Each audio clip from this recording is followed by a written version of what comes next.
इंद्रद्युम्न म्हणजे इंद्रदेवाचा काही संबंध नाही. तर इंद्रद्युम्न हे एक राजा होते, ज्यांच्यामुळं भगवान जगन्नाथ पृथ्वीवरती आणि या पुरुषोत्तम धामामध्ये प्रकट झाले. हे कसे प्रकट झाले त्याची संपूर्ण कथा आता मी तुम्हाला सांगणार आहे.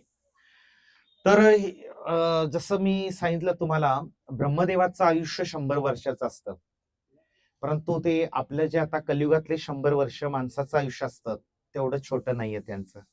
त्यांचं आयुष्य करोडो पटीनं मोठं आहे. तर ब्रह्माजीचे जे काही पहिली 50 वर्ष असतात तर ती जगन्नाथपुरी धामामध्ये नीलमाधव असतात आणि पुढची 50 वर्ष जगन्नाथ असतात. तर ज्या वेळेला या ठिकाणी भगवान नीलमाधव होते आणि त्यावेळेला या ठिकाणी इंद्रद्युम्न महाराज राज्य करत होते अवंती देशात, की जिथं आता उज्जैन महाकालेश्वर आहे, त्याला अवंती म्हणतात प्राचीन ग्रंथामध्ये. अवंतीपुरीचे ते राजा होते, पण ते चक्रवर्ती सम्राट होते आणि भगवान श्रीकृष्णांचे महान भक्त होते. हे इंद्रद्युम्न महाराज यांना आपल्या आयुष्यामध्ये भगवंताचं दर्शन प्राप्त करण्याची तीव्र इच्छा होती. त्यांच्या जीवनामध्ये कोणती इच्छा अतृप्त राहिली नव्हती. सर्व भौतिक सुख, समाधान, ऐश्वर त्यांना प्राप्त झालं होतं. काही इच्छा नव्हती, फक्त एकच इच्छा होती, भगवंताचं दर्शन करायचे. तर हे स्थान जे आहे ना, पुरुषोत्तम धाम, त्या काळामध्ये म्हणजे जवळपास दुसऱ्याच या सत्ययुगामध्ये नव्हे, मागच्याच चतुर्युगातल्या एका सत्ययुगामध्ये इंद्रद्युम्न राजा राज्य करीत होते. त्यावेळेला या ठिकाणी घनदाट असं जंगल होतं, भयंकर घनदाट, आणि प्रचंड मोठा नील पर्वत होता. आता तो नील पर्वत छोटा छोटा होत फक्त किती 22 पायऱ्या राहिलेल्या आहे. आलं लक्षात? तर एवढा मोठा नील पर्वत होता आणि घनदाट जंगल होतं आणि हे स्थान कुणाला सुद्धा माहित नव्हतं. इथं नीलमाधव होते, तर ते नीलमाधवची पूजा शबर जातीचे आदिवासी लोक करायचे. त्यांचा जो मुख्य पुजारी होता आदिवासी, त्याचं नाव विश्ववासू. काय नाव? तर विश्ववासू जे ते अतिशय गुप्त ठेवलं होतं त्यांनी. नीलमाधवाचं दर्शन कुणालाही होत नव्हतं. ते काय करायचे, घनदाट जंगलामध्ये जाऊन गुपचूपपणे पूजा करायचे आणि त्या पूजा करण्यासाठी ते त्यांना स्वर्गातनं देवी देवता, फुलं आणि फळं पाठवायचे आणि सगळे भोग सामग्री स्वर्गातनं यायचे इंद्रादी देव घेऊन. इंद्रादी देव सुद्धा तिथं पूजा करायचे आणि मग ते विश्ववासू पुन्हा आपल्या टोळीमध्ये, लोक असे झोपडीमध्ये टोळीमध्ये राहायचे. मग राजा इंद्रद्युम्न तो अवंती नगरामध्ये राहत होता, तिकडे मध्य भारतात. आणि हा राजाला जेव्हा त्याने एक साधू संतांची सभा बोलावली, साधूंच्या सभेमध्ये त्यानं सगळ्या साधूंच्या चरणी प्रार्थना केली, काही करा पण मला भगवंताचं दर्शन करू द्या. आता भगवंतांना माहितीये की या राजाच्या तीव्र भक्तिभाव आहे, पण भगवंतांनी अशी लीला योजली, भगवंत स्वतः एका वृद्ध साधूच्या वेशात त्या सभेत आले. स्वतः भगवंतच आहेत आणि त्यांनी त्या सभेमध्ये येऊन अचानकपणे सांगितलं की हे राजा इंद्रद्युम्न, तुला जर दर्शन भगवंताचं करायचं असेल तर तुला पुरुषोत्तम धाम याकडे प्रयाण करावं लागेल. तिथं नीलमाधव रूपात भगवंत विराजमान आहेत आणि जर तू तिथं गेलास तर तुला भगवंताचं दर्शन प्राप्त होईल. एवढंच सांगितलं आणि तो साधू जो आहे तो अदृश्य झाला. कारण का ते साधूच्या रूपात कोण आलं होतं? साक्षात भगवंत आले होते. एवढं प्राप्त झाल्यावरती, खबर मिळाल्यावरती राजाला फार आनंद झाला. राजाने लगेच काय केलं की हे स्थान कुठं आहे हे शोधायसाठी प्रयास केला. राजा असंच कुठं कसं जाणार, आधी स्थान शोधायला पाहिजे, पुरुषोत्तम धाम कुठं आहे. आणि मग राजाने काय केलं की आपल्या दरबारातला एक विद्वान ब्राह्मण, त्याचा भाऊ होता, त्याचं नाव विद्यापती. काय नाव? तर विद्यापतीला पहिल्या प्रथम कामगिरी दिली की तुम्ही हे क्षेत्र शोधून काढा. कारण त्यांनी सांगितलं की इथून पूर्वेला दक्षिण समुद्राच्या तटावरती हे स्थान आहे पुरुषोत्तम धाम आणि तिथं नील पर्वत आहे, सभोवती घनदाट अरण्य आहे आणि त्याच्या मधोमध रोहिणी कुंड आहे, रोहिणी कुंडाच्या काठावरती नीलमाधव आहे. एवढं सांगितलं होतं. मग विद्यापतींनी अशा पूर्वेच्या दिशेला प्रयाण केलं आणि हळूहळू ते या ठिकाणी भुवनेश्वर पर्यंत आले. भुवनेश्वरचं जे शिवलिंग आहे त्याचं आपण 26 तारखेला दर्शन करणार आहोत. तर भुवनेश्वर वरूनच पुरीला यावं लागतं, बरोबर आहे की नाही? तर त्यांना पण हे सांगितलं होतं की तिथं साक्षात लिंगराज महादेव आहेत आणि महादेवाचं दर्शन करा तिथं. भुवनेश्वर पर्यंत विद्यापती आल्यावर त्यांना मग जाणीव झाली की आपण योग्य दिशेनं चाललो आहोत. मग तिथं त्यांनी शिवलिंगाला अभिषेक केला, महादेवाचं दर्शन केलं, प्रार्थना केली की आम्हाला पुरुषोत्तम धामाची माहिती कळू द्या. तिथून पुढंच घनदाट असं जंगल चालू झालं एकदम. आता हे कलियुगात आपल्याला दिसतंय की सगळं काही तर अरण्य कुठं राहिलं नाही, सगळीकडे आता सिमेंट कॉन्क्रीटचं जंगल आहे. पण त्यावेळेला झाडांचं जंगल होतं आणि भुवनेश्वर पासूनच तो नील पर्वताचा पायथा चालू झाला. आणि मग ते विद्यापती आणि चालू लागले, पुढे चालू लागले आणि असंच एका झाडाखाली ते खूप थकले होते. त्यावेळेला काही घोडा असं वाहन नाही, चालत चालत आले होते. आणि मग चालत चालत आल्यावर ते खूप थकून एका झाडाखाली बसल्यावर तिथं काही शबर जातीचे लोक आपापसात चर्चा करीत होते. काय चर्चा करत होते तर नील माधव भगवंताची चर्चा करत. त्यांचे कान लगेच टवकारले. ते काय बोलतायत हे ऐकण्यासाठी कान टवकारले. पण त्यांना एवढंच कळत होतं, त्यांची भाषा कळत नव्हती. नीलमाधव आहेत आणि नीलमाधवाची पूजा करायला इंद्रदेव येतो, देवता येतात, एवढंच त्यांना कळत होतं. मग तिथं जे विश्ववासू जे मुख्य पूजा करायला आत जायचे पर्वताच्या टोकावरती, तर तो तिथं आल्यानंतर मग हा जो विद्यापती आहे तो विद्यापती जाऊन त्यांचे चरणांना नमस्कार केला त्याने आणि प्रार्थना केली की मी खूप लांबून आलेलो आहे. विश्ववासूला समजलं की अरे की तुम्ही एवढ्या लांबून कशाकरिता आलात तिथे. तर त्यावेळेला त्याने सांगितलं की आमचा जो राजा आहे इंद्रद्युम्न राजा, त्याला भगवंताचं दर्शन प्राप्त करायची इच्छा आहे. त्यावेळेला तो विश्ववासू जो आहे तो फार सावध झाला. तर विश्ववासू फार सावध का झाला माहितीये का? कारण का भविष्यवाणी आता हे काय झालं,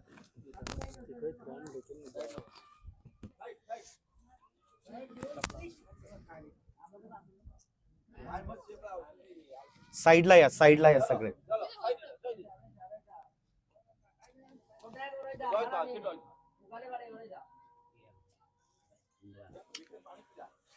हरे कृष्ण.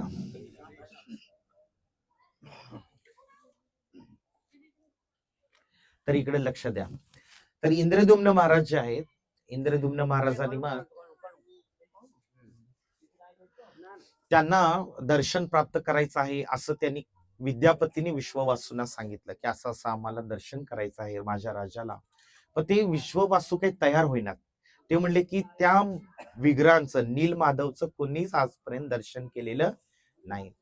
आणि ज्या वेळेला पृथ्वी तलावरचा एखादा राजा जेव्हा त्याचं दर्शन करेल त्याच वेळेला हे नीलमाधव अदृश्य होणार आहेत पृथ्वीवरनं. आणि मग त्यांना समजलं की ही घटका आता जवळ आलेली आहे नीलमाधव अदृश्य होण्याची. पण त्यांना इच्छा नव्हती नीलमाधवांचं दर्शन सतत राहावं. आणि ते एक प्रकारे फक्त शबर जातीच्या लोकांनाच दर्शन प्राप्त होत होतं, बाकी पृथ्वीवरच्या सामान्य लोकांना ते दर्शन खुलंच नव्हतं.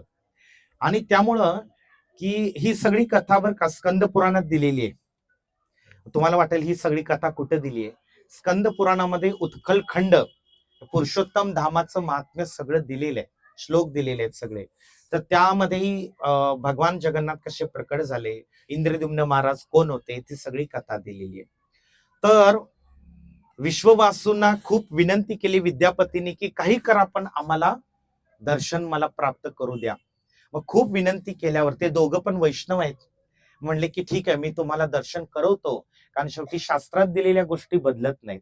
आता नीलमाधवांचा अदृश्य होण्याची वेळ आलेली आहे आणि जगन्नाथ प्रकट होण्याची वेळ आलेली आहे. मग ते म्हणले की ठीक आहे मी दर्शन करवतो, पण तो तुम्ही दुसऱ्या कोणाला घेऊन जायचं नाही. दुसऱ्या कोणाला घेऊन जायचं नाही म्हणल्यावर मग त्यांची अट होती ती. मग ती अट काय होती की विद्यापती की जो इंद्रद्युम्न महाराजांचा ब्राह्मण आहे त्याच्या डोळ्याला पट्टी बांधून देणार. मग डोळ्याला ठीक आहे म्हणले मान्य आहे, पण डोळ्याला पट्टी बांधली. मग विद्यापतीने काय केलं गुपचूपपणे मोहरीचे काही दाणे आपल्या खिशामध्ये ठेवले त्यांनी कुर्त्यामध्ये बांधून. आणि पट्टी बांधून त्यांना न्यायला लागले ते ब्राह्मण विश्ववासू. त्यांनी काय केलं जाता जाता हळूहळू ते मोहरीचे दाणे सोडायला सुरुवात केले. आणि कारण का तर पुढे गेल्यानंतर पुन्हा दुसऱ्यांदा येताना त्यांना मोहरीची जी झाडं दिसतील तर त्याचा मागोवा घेऊन ते जाऊ शकत होते. त्यानंतर ते असं खूप आतमध्ये आल्यानंतर इथं हा नील पर्वत होता, जिथं आता जगन्नाथपुरी धाम आहे ना, मंदिर आहे. नील पर्वत होता आणि अक्षयवट जो कल्पवट आहे तो 2 मैल विस्तारलेला होता आणि त्याच्या खाली रोहिणी कुंड होता. प्रचंड मोठा असं सरोवर होतं आणि त्या कुंडाच्या काठावरती रत्नजडित पायऱ्या होत्या आणि तिथं नीलमाधवांचं सुंदर विग्रह होते. मग त्यांना खूप इतकं धन्य वाटलं. विद्यापतींनी याची देही याची डोळा भगवंताचं दर्शन केलं. त्यांच्या डोळ्यातनं अश्रू आले आणि मग परत ते विद्यापती त्यांना वापस घेऊन आले, विश्ववासू त्यांना, आणि भगवंताचा खूप महाप्रसाद खाऊ घातला.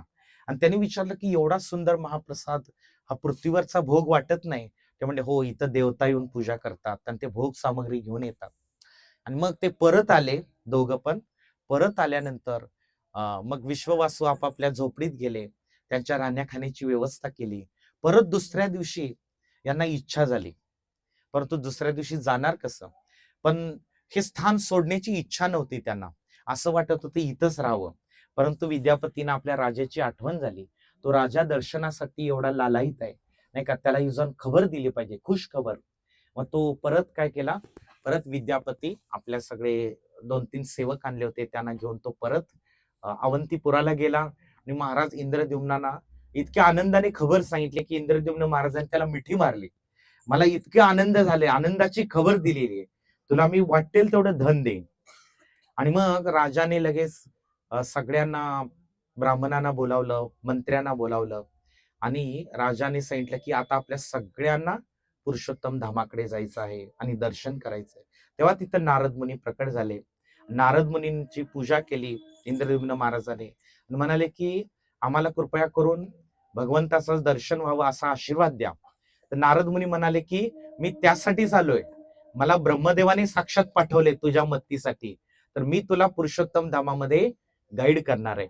मग अशा प्रकारे नारद मुनींच्या मार्गदर्शनानुसार इंद्रद्युम्न महाराज आणि सगळे मंत्री, त्यांची प्रजा आणि त्यांचे सगळे राण्या सगळेच आले. सगळे असे मजल दर मजल करत सगळा लवाजमा आला आणि भुवनेश्वर जवळ आला. तर लिंगराज महादेवांचं पहिल्या प्रथम त्यांनी दर्शन केलं. लिंगराज मंदिरामध्ये दर्शन करत असताना इंद्रद्युम्न महाराजांना साक्षात शिवशंकरांनी दर्शन दिलं. पुराणामध्ये वर्णन आहे. आणि मग शिवशंकरांनी त्यांना आशीर्वाद दिला इंद्रद्युम्न महाराजांना की तुमच्या करवी भगवंतानं एक फार मोठं कार्य करून घ्यायचंय. काय करायचंय? फार मोठं कार्य करून घ्यायचंय. तर त्यामुळे तुम्ही काय करा, तुम्ही नारद मुनी सांगतात तसं तुम्ही करा. मग इंद्रद्युम्न महाराज शिवशंकरांची पूजा केली त्यांनी आणि प्रार्थना केली की आम्हाला आशीर्वाद द्या की नीलमाधवांचं दर्शन होईल. मग त्यानंतर पुढं नारद मुनी त्यांना, इंद्रद्युम्न महाराजांना पुढं पुढं घेऊन या नील पर्वताच्या जसं पायथ्यापाशी आले, तसं एक प्रचंड अशुभ घटना, अशुभ लक्षण, अशुभ अपशकुन दिसायला लागले इंद्रद्युम्न महाराजांना. आज तसं डावी पापणी फडफडणे, डावा बाहूस पुरण पावणे, असे अपशकुन दिसायला लागले. तर त्यांनी नारद मुनींना विचारलं, असे अपशकुन का दिसतायत मला? तर त्यावेळेला असं झालं की एक नारद मुनी म्हणाले की तुला एक फार मोठी वाईट बातमी मिळणार आहे. काय वाईट बातमी मिळणार आहे? तर त्यावेळेला एक उत्कल देशाचा राजा या इंद्रद्युम्न महाराजांचं स्वागत करण्यासाठी आला. मग एक कारण का हा मोठा राजा आहे, काही साधारण व्यक्ती नाहीये. जेव्हा एखादा दुसऱ्या देशाचा राजा त्याच्या राज्यात आल्यावर राजा स्वाभाविक त्याचं स्वागत करणार, नाही का? तर त्यावेळेला हा उत्कल देशाचा राजा, ज्या वेळेला दोघांची गळाभेट झाली, दोघांनी ख्याली खुशाली विचारली एकमेकांची, त्यावेळेला ह्या इंद्रद्युम्न राजाला प्रयोजन काय इथं येण्याचं विचारलं उत्कल देशाच्या राजाने. त्यावेळेला त्या राजाला इंद्रद्युम्न महाराज म्हणाले की मी एकच इच्छा घेऊन आलेलो आहे की मला इथं भगवान नीलमाधवांचं दर्शन प्राप्त करण्याची इच्छा आहे. त्यावेळेला असं झालं की प्रचंड मोठा आघात व्हावा अशी एक खबर राजाला मिळाली. काय मिळाली? की उत्कल देशाचा राजा म्हणाला की काही दिवसापूर्वी तर नीलमाधव होते, पण आता हा नीलमाधव, वाळूचं प्रचंड मोठं वादळ आलं आणि त्यात नीलमाधव अदृश्य झाले. आता नीलमाधवांचं दर्शन कोणालाच होऊ शकत नाही. आणि नीलमाधव अदृश्य झाल्यामुळं सगळ्या माझ्या राज्यावरती पण शोककळा पसरलेली आहे, दुष्काळ पडलेला आहे आणि त्यामुळं मी व्यथित झालेलो आहे. ही खबर ऐकल्यानंतर इंद्रद्युम्न महाराज बेहोश होऊन पडले तिथंच. मूर्छित पडले. त्यांना काही सुचनाच. मग कसं बस त्यांना कापराचा आणि चंदनाचा लेप आणला, वैद्यांना बोलावलं आणि मग त्यांना परत शुद्धीवर आणलं. आणि शुद्धीवर आल्यावर इंद्रद्युम्न महाराज फार शोक करायला लागले. त्यांच्या डोळ्यातनं अश्रू आले. म्हणजे एवढ्या लांब मी सगळी प्रजा घेऊन दर्शन करायला आलो आणि इथं दर्शन होणार आणि काय झालं की भगवंतच अदृश्य झाले. मी आता काय करू? माझं जीवन मी समाप्त करू का? असं नारद मुनींना त्यांनी विचारलं. तर नारद मुनी म्हणाले की राजा, की भगवंत हे भक्तवत्सल आहेत, तू त्यांचा महान भक्त आहेस आणि भगवंताची योजना फार आपल्या बुद्धीच्या पलीकडे असते. तर भगवंतांना एक फार मोठं कार्य तुझ्याकडून करून घ्यायचं आहे, त्यामुळे तू निराश होऊ नकोस. आपण काय करूया, आपण शिवशंकरांनी सांगितल्याप्रमाणे पुढे चालत राहूया आणि बघूया, तुला निश्चितपणे भगवंताचं दर्शन होईल, तू चिंता करू नकोस. मग राजाला थोडा धीर आला आणि मग ते पुढं पुढं चालत आले. चालत आल्यानंतर राजा म्हणाला की मला ते स्थान तरी किमान दाखवा जिथं नीलमाधव अप्रकट झाले होते.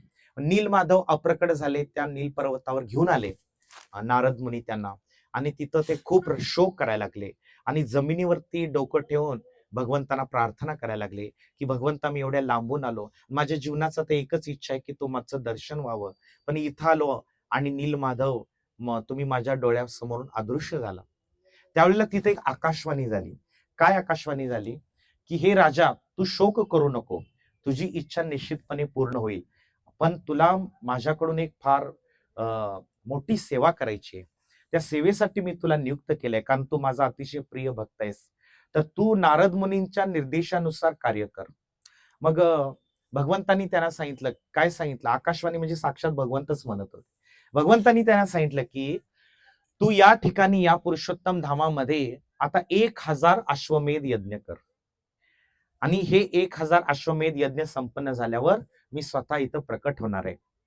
आणि मग नारद आकाशवाणी थांबली. आकाशवाणी थांबल्यानंतर मग नारद मुनी त्यांना म्हणाले की राजा, तर भगवंतांनी साक्षात तुला आदेश दिलेला आहे, तर तू काय कर, या ठिकाणी भगवान नरसिंह देवाची स्थापना कर. ह्या आकाशवाणीमध्ये पण सांगितलं होतं भगवंतांनी. प्रथम तो आधी नरसिंह भगवंत, नरसिंह भगवान विघ्न विनाशक आहेत आणि भगवंताच्या स्थापनेमध्ये जे काही विघ्ने येतील ते नष्ट होण्यासाठी आधी नरसिंह भगवंताची स्थापना कर आणि मग 1000 अश्वमेध यज्ञ कर.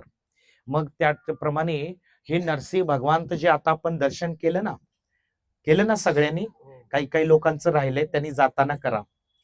तर हे नरसिंह भगवंत आहेत, हे नारद मुनींनी आकाश मार्गाने स्वर्गातनं घेऊन आले आणि विश्वकर्माचा पुत्र आहे, त्याने साक्षात मूर्ती घडवलेली आहे. जे देवतांचे इंजिनियर आहेत विश्वकर्मा, त्यांच्या पुत्राने घडवले.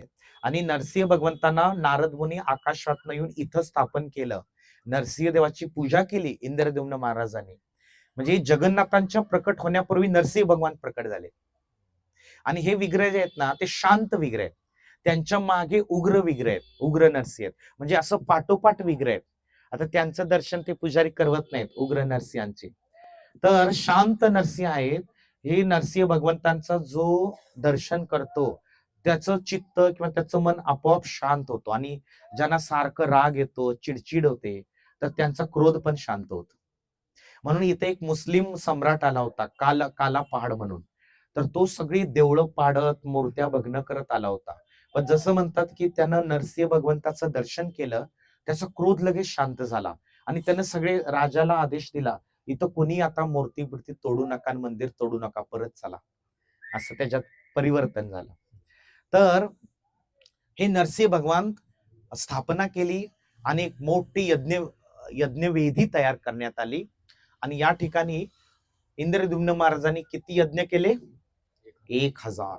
पण 999 यज्ञ झाले पूर्ण. 999 यज्ञ पूर्ण झाले आणि प्रत्येक यज्ञ झाल्यावर तो हजारो ब्राह्मणांना गायी दान द्यायचा. मग त्यासाठी काय केल्या, अवंती नगरावरून सगळ्या भारतातनं लाखो गायी इथं आणल्या गेल्या. तर ज्या गायी इथं थांबल्या ना, त्या गायींच्या खुरातनं इथं एक कुंड तयार झालं. तर हेच कुंड किंवा सरोवर ते त्याला इंद्रद्युम्न सरोवर म्हणतात. तर हे तेव्हापासून आहे. तर हे गायींच्या खुरातनं तयार झालेलं आहे, त्यामुळे अतिशय पवित्र आहे आणि हजारो लाखो वर्ष झाली तरी ह्यातलं पाणी आटत नाहीये. तुम्ही पाहाल की ही सरोवर आहे जे ती बारमाही असतात, त्यातलं पाणी कधी आटत नाहीये. आणि म्हणून या सरोवरामध्ये चैतन्य महाप्रभू रोज स्नान करायचे आणि क्रीडा करायचे सगळे चैतन्य महाप्रभूंचे पार्षद. आणि मग अशा प्रकारे इंद्रद्युम्न महाराज जे आहेत, इंद्रद्युम्न महाराजांनी 999 यज्ञ केल्यावर त्यांना एक स्वप्न पडलं. स्वप्नात काय दिसलं तर क्षीरसागर श्वेतद्वीप जिथं भगवान अनंत शेषावरती भगवान नारायण पहुडलेले आहेत आणि चरण सेवा त्यांची लक्ष्मी माता करत आहे, असं सुंदर दृश्य दिसल्यानंतर सकाळी उठल्यावर त्यांनी नारद मुनींना सांगितलं की मला असं स्वप्नात साक्षात. आता पहा, या पृथ्वीवरच्या माणसांना कधी भगवंत स्वप्नात दिसत नाहीत. भगवंत कधी बद्ध जीवात्म्याच्या स्वप्नात येत नाही, ते फक्त शुद्ध भक्तांच्या स्वप्नात येत असतात. तरी इंद्रद्युम्न महाराज इतके शुद्ध भक्त होते, भगवंताचं दर्शन झालं त्यांना. आणि त्यांनी नारद मुनींना जाऊन सांगितल्यावर नारद मुनींनी सांगितलं की हा फार मोठा शुभ शकून आहे आणि आता लवकरच भगवंत प्रकट होतील, तू 1000वा यज्ञ संपन्न कर, भगवंत या पुरुषोत्तम धामामध्ये प्रकट होतील. मग 1000वा यज्ञ संपन्न झाला तसं लगेच एक फार मोठी आकाशवाणी झाली. आकाशवाणी अशी झाली की राजा, तुझ्या भक्तीने आणि तुझ्या सेवेने मी प्रसन्न आहे आणि इथं लवकरच मी आता प्रकट होणार आहे.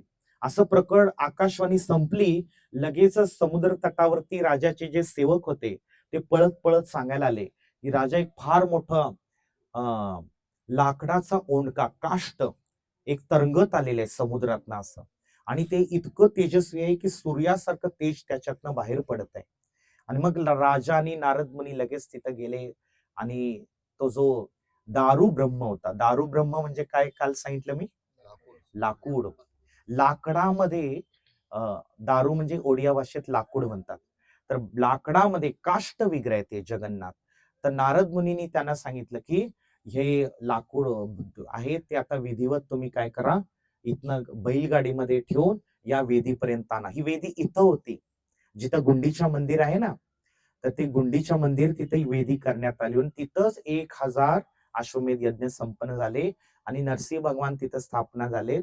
आणि तिथं वेदीपर्यंत आणल्यानंतर मग पुन्हा इंद्रद्युम्न महाराजांनी नारद मुनींना प्रश्न केला, आता हे विग्रह कोण साकारणार, या लाकडातनं विग्रह कोण साकारणार. तेव्हा तिथनं आकाशवाणी झाली. पुन्हा भगवंतांनी सांगितलं की राजा, इथं लवकरच एक वृद्ध पुजारी येईल आणि तो अवजार घेऊन येईल, हत्यार सामान, आणि तो ह्या लाकडातून विग्रह साकार करेल, माझे शाश्वत विग्रह साकार करेल. आणि त्या ब्राह्मणाला तुम्ही कोणीही 15 दिवस डिस्टर्ब करायचं नाही, त्याला एक महाल द्या आणि तो 15 दिवस तो यातनं विग्रह साकार करेल. मग राजाने लगेच ताबडतोब काय केलं की ते विग्रह ते जे लाकूड आहे ते एका महालात शिफ्ट केलं. तोपर्यंत तिथे एक वृद्ध म्हातारा एक व्यक्ती आला आणि म्हणाला की मला विग्रह घडवायचे आहेत आणि ते कुठे आहेत ते मला दाखवा, आणि कोणी 15 दिवस मला डिस्टर्ब करायचं नाही, आणि ह्याचे आवाज, चिन्नी हातोड्याचे आवाज येऊ नये म्हणून जोर जोरात 15 दिवस तुम्ही इथं वाद्ययंत्र वाजवत राहा, ढोल ताशा नगारे. असं म्हणून झाल्यावरती मग इंद्रद्युम्न महाराजांनी त्यांना एक महाल दिला आणि त्याला लॉक करून मोठं असं कडी कोंडे घालून त्याला बंद केलं आणि वाद्ययंत्र चालू ठेवली. 15 दिवसानंतर ज्यावेळेला वाद्ययंत्र वाजवायची थांबली त्यावेळेला आतनं चिन्नी हातोड्याचा आवाज पण येत नव्हता.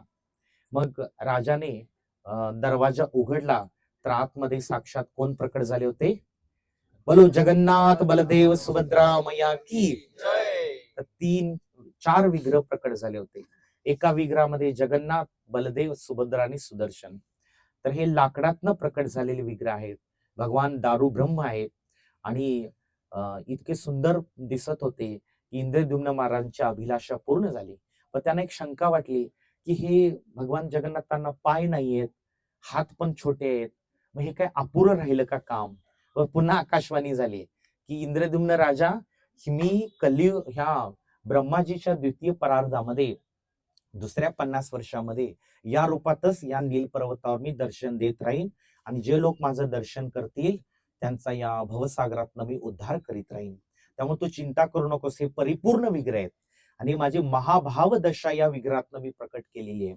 महाभाव दशा म्हणजे वृंदावनमध्ये भगवान श्रीकृष्ण व्रजवासी आणि राधाराणींच्या विशेषतः विरहामध्ये जे कृष्ण आपलं मूळ रूप प्रकट करतात त्याला महाभाव स्थिती म्हणतात. आणि हे महाभाव स्थितीमध्ये मी बद्ध जीवात्म्यावर अपार करुणा करत राहीन. त्यामुळे चिंता करू नकोस, हे परिपूर्ण विग्रह आहेत, कृष्ण, बलराम आणि सुभद्रा. आणि यांच्या आता विधिवत तुम्ही प्राण प्रतिष्ठापना करण्यासाठी ब्रह्मदेवांना निमंत्रण द्या. आणि मग ब्रह्मदेवांना निमंत्रण देण्यासाठी इंद्रद्युम्न महाराज ब्रह्मलोकाला गेले. पण ब्रह्मलोकाला जाईपर्यंत इथं पृथ्वीवरती काय झालं, खूप सारी युग निघून गेली. आणि तोपर्यंत इथं दुसराच राजा राज्य करीत होता. मंदिर बांधून ठेवलं होतं, पण मंदिर पण पूर्णपणे वाळूच्या ढिगाऱ्याखाली बुजून गेलं होतं. इंद्रद्युम्न महाराज त्यांना ब्रह्मदेव म्हणाले की अरे तुम्ही मला इथं आलात एका मिनिटात बोलवायला, परंतु पृथ्वीवरती आता कित्येक चतुर्युग निघून गेलेली आहेत. परंतु काही हरकत नाही, तिथं आता जो राजा राज्य करीत आहे गाल माधव, तर त्याच्याकडे आपण जाऊ आणि तिथं आपण मूर्तीमध्ये प्राण प्रतिष्ठापना करू. आणि मग इथं आले. मग तो गाल माधव राजा, त्याला समजलं की अरे इंद्रद्युम्न महाराजांनीच हे मंदिर तयार केलं होतं. आणि मग त्या ठिकाणी ब्रह्माजींनी साक्षात जगन्नाथ बलदेव सुभद्रामध्ये प्राण प्रतिष्ठापना केली. नारद मुनी तिथं साक्षी होते. आणि तेव्हापासून भगवान जगन्नाथांनी स्वतः सांगितले मंदिराची पूजा कशी झाली पाहिजे, कोणकोणते उत्सव व्हायला पाहिजेत आणि भगवंतांना कशा प्रकारे भोग लावले पाहिजेत. तुम्ही काल सगळ्यांनी बघितलं की कशा प्रकारे जगन्नाथांना त्यांची सेवा करण्यासाठी समर्पित सेवक आहेत, नाही का. तर पिढ्यान पिढ्या ती सेवा चालू आहे, त्याच्यामध्ये कधी खंड झालेला नाही. कधी भगवंतांना भोग लागला नाही असा कधी दिवस गेले नाही. साधारण गोष्ट नाहीये, नाही का. तर 7 वेळा असे रोज 56 भोग बनवायचे. आणि प्रत्येक वेळा ते घडे जे आहेत ते नवीन घडे बनतात. ते जुने घडे जे आहेत ते महाप्रसाद रूपाने लोकांना देऊन टाकतात किंवा फोडून टाकतात. आणि पुन्हा बनवण्यासाठी नवीन मातीचे घडे निर्माण केले जातात. तर अशा प्रकारे जगन्नाथाची लीला फार अपरंपार आहे. आणि भगवान जगन्नाथ बलदेव सुभद्रा तिथं प्रकट झाले. आणि मग भगवंतांनी एक विशेष आज्ञा दिली, प्रत्येक ज्येष्ठ पौर्णिमेला माझी रथयात्रा करायची. आणि मग राजा इंद्रद्युम्ना यांना भगवंतांनी दर्शन दिल्यानंतर कृतकृत्य झाले. इंद्रद्युम्न महाराज म्हणाले की भगवंत म्हणाले की तुला का मला वरदान देण्याची इच्छा आहे. तर इंद्रद्युम्न महाराज म्हणाले की मला 3 वरदान द्या तुम्ही. काय वरदान द्या, की तुमचा हात कधी सुकला नाही पाहिजे, तुम्ही सतत खात राहिलं पाहिजे. कारण का तुमचा महाप्रसाद इथं जो कोणी येईल त्याला दिवस रात्र मिळाला पाहिजे. भोग लागे दिबाराती असं म्हटलंय. हे एकमेव भगवान आहेत की जे दिवस रात्र खात राहतात. आणि दुसरं वरदान काय मागितलं, दुसरं वरदान मागितलं की भगवंता तुम्ही फक्त 3च तास झोपा. कारण का इथं येणारा जो यात्रेकरू आहे, भक्त आहे, त्याला तुमचा दर्शनाचा जास्तीत जास्त लाभ व्हावा. म्हणून तुम्ही 12-1 वाजता गेला तरी जगन्नाथाचं तुम्हाला दर्शन होणार. आणि म्हणून भगवंताच्या डोळ्याला पापण्या नाहीत म्हणतात, कारण पापण्या नाही, भगवंत झोपतच नाही तिथं. आणि तिसरं असं मागितलं की मला कधी पुत्रच देऊ नका तुम्ही, माझा वंश पुढे वाढायला नको. का, तर माझा जो पुत्र होईल तो मग इथं मंदिरावर अधिकार सांगेल, हे माझ्या बापानं मंदिर बांधलेलं आहे, माझ्या आज्यानं मंदिर बांधलेले, असं कोणी सांगायला नको. जगन्नाथ हे पतित पावन आहेत, सर्वांचे नाथ आहेत ते.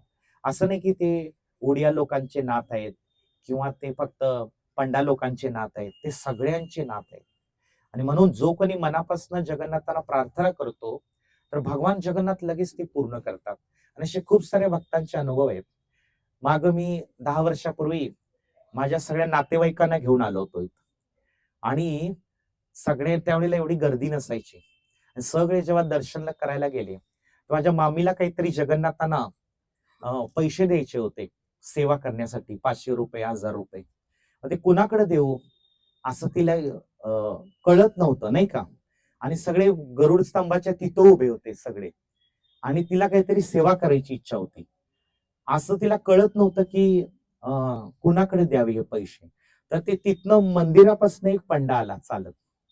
आणि बरोबर आम्ही एवढे 15-20 लोक, 30-35 लोक होतो. ते बरोबर माझ्या मामीकडे आला, तिला घेऊन गेला पुढे. आणि तिथं दर्शन करवलं आणि मामीने तिथं पैसे ठेवले.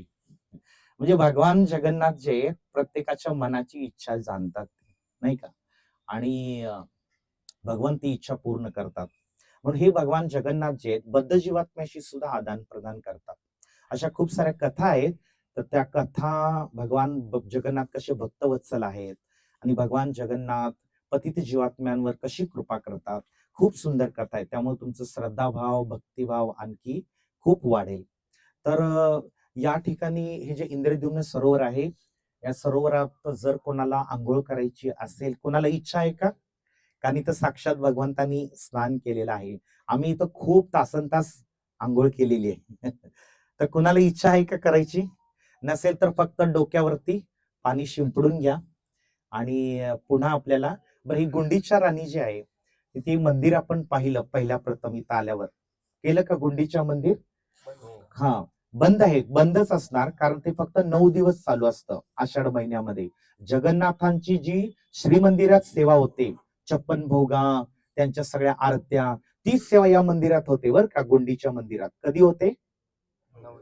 हा, ज्यावेळेला रथातनं जगन्नाथ आरूढ होऊन गुंडीच्या मंदिरात येतात, आणि गुंडीच्याही इंद्रद्युम्न महाराजाच्या राणीचं नाव आहे. आणि तिला फार वाईट वाटलं. आता हे 3 वर मागितले राजाने, तिला फार वाईट वाटलं. अरे, मला पुत्रच नाही होणार. मग त्यावेळेला जगन्नाथ तिला म्हणाले, की काळजी करू नकोस, मीच तुझा पुत्र म्हणून 9 दिवस वर्षातले तुझ्या घरी राहायला येईन. आणि तू काय कर, तुम्हाला प्रेमानं जे काही खाऊ घालायचं ते खाऊ घाल. म्हणून काय करतात, जगन्नाथ 9 दिवस गुंडीच्या राणीकडे येतात आणि गुंडीच्या राणी त्यांची 9 दिवस सेवा करते. असा या रथयात्रेचा भाग आहे. आणि मग पुन्हा भगवान जगन्नाथांना बोलवायला माता लक्ष्मीचे सेवक येतात. असं आहे ते. म्हणून ते 9 दिवसांनी परतीची रथयात्रा चालू होते. त्याला बेहुडा म्हणतात. तर लक्ष्मीजीचे सेवक, जे लक्ष्मी माता फार चिडलेली असते, आणि जगन्नाथ असं 1-2 दिवसात परत येतो सांगून गेले, असं पण 9 दिवस झाले तर परत येत नाही. मग लक्ष्मीचे सेवक येतात आणि असं म्हणतात की जगन्नाथांना ते खूप शिव्या घालतात आणि मग त्यांना मारत नेतात परत जगन्नाथाकडे. असं लोककथा आहे तिथं ओडियामध्ये. मग भगवान जगन्नाथ जेव्हा जातात, तो लक्ष्मी माता फार रुसलेली असते असं, आणि मग रुसलेली असते. मग जगन्नाथ तिची समजूत काढण्यासाठी असे इथं जगन्नाथपुरीतल्या स्पेशल मिठाई आहेत, रसगुल्ले वगैरे, असे मोठे मोठे रसगुल्ले बनवतात. आणि मग ते सेवक काय, गुंडीच्या मंदिराचे सेवक काय करतात, त्या श्री मंदिराच्या सेवकांना ते रसगुल्ले देतात. म्हणजे काय, जगन्नाथ रसगुल्ले देऊन लक्ष्मी मातेची समजूत काढतात. आणि मग लक्ष्मी माता त्या तिथं कूर्म प्राचीरच्या तिथं येऊन जगन्नाथांचं तिरक्या नजरेनं दर्शन करते पहिला. मग भगवान जगन्नाथांना उतरवून आत नेल्यानंतर सोनार वेश परिधान करतात. सोनार वेश म्हणजे जगन्नाथांच्या अनेक किलो सोन्याचे हार, सोन्याचे मुकुट आहेत. जगन्नाथांचा खजाना जो आहे तो खूप मोठा आहे. हा मंदिराच्या खाली आहे ना, इतका प्रचंड मोठा खजाना आहे, पण तिथं पोहोचू शकत नाही. एकदा इंग्रज शासनाने तो शोध घेण्याचा प्रयत्न केला. जो माणूस आत पाठवला तो परतच आला नाही. त्यामुळे तो खजाना कधी उघडत नाही, कारण का कलियुगातल्या लोकांना तो खजाना दर्शन दुर्लभ आहे. तो खजान्याचा गैरवापर करतील लोक. म्हणून भगवंतानी अशी व्यवस्था केलेली आहे की तो खजाना कोणाला दिसूच नाही. आणि आता खूप मोठा खजाना आहे. पण आता जे काही दागिने अवेलेबल आहेत ते पण खूप असे शुद्ध सोन्याचे दागिने आहेत. तो सोनारवेश त्या दिवशी परिधान केला जातो भगवंताचा. सोनारवेश पाहण्यासाठी लाखो लोक असतात, खूप मोठी गर्दी असते. असे वर्षात नाही ना, खूप वेगवेगळ्या वेश जगन्नाथांना घातले जातात. आणि हे स्वतः निर्देश भगवंतांनी दिलेले आहेत. तर असे काष्टापासूनही जरी जगन्नाथ बनले असले तरी प्रत्येक 12 वर्षांनी जगन्नाथाचा नवकलेवर होतो. जसं मी काल सांगितलं तुम्हाला, भगवान जगन्नाथ जे आहेत, जुन्या मूर्तीतनं नव्या मूर्तीत स्थापन केले जातात आणि मग पुन्हा 12 वर्षांनी नवीन विग्रह स्थापन होतात, भगवंत तिथंच राहतात. तर अशा प्रकारे जगन्नाथांच्या अनेक लीला आहेत. राहिलेल्या ज्या लीला आहेत आपण संध्याकाळी किंवा उद्या आपण त्या कथा करू. तर या ठिकाणी इंद्रद्युम्न सरोवर आहे. हे महाराज इंद्रद्युम्नांच्या काळापासून आहे. ही सगळी स्थानं जी आहेत ती अतिशय प्राचीन आहे. तर ज्यांनी कुणी दर्शन नाही घेतलेलं त्यांनी काय करा, जाताना भगवान नरसिंहदेवाचं दर्शन करा आणि भगवान नरसिंहदेव विघ्न विनाशक आहेत. आपल्या भक्ती मार्गातले सगळे विघ्न दूर व्हावेत यासाठी भगवान नरसिंहदेवांना नरसिंह आरतीच्या द्वारे प्रार्थना करा. आणि पुन्हा गुंडीच्या मंदिरामध्ये, गुंडीच्या मंदिराच्या जवळ आपल्या ज्या रिक्षा आहेत त्या रिक्षात बसायचं आहे. आता इथून पुढचा कार्यक्रम जे आहे तो असा आहे, आपण सर्वांनी पहिल्या प्रथम आपल्या रूम मध्ये जायचं.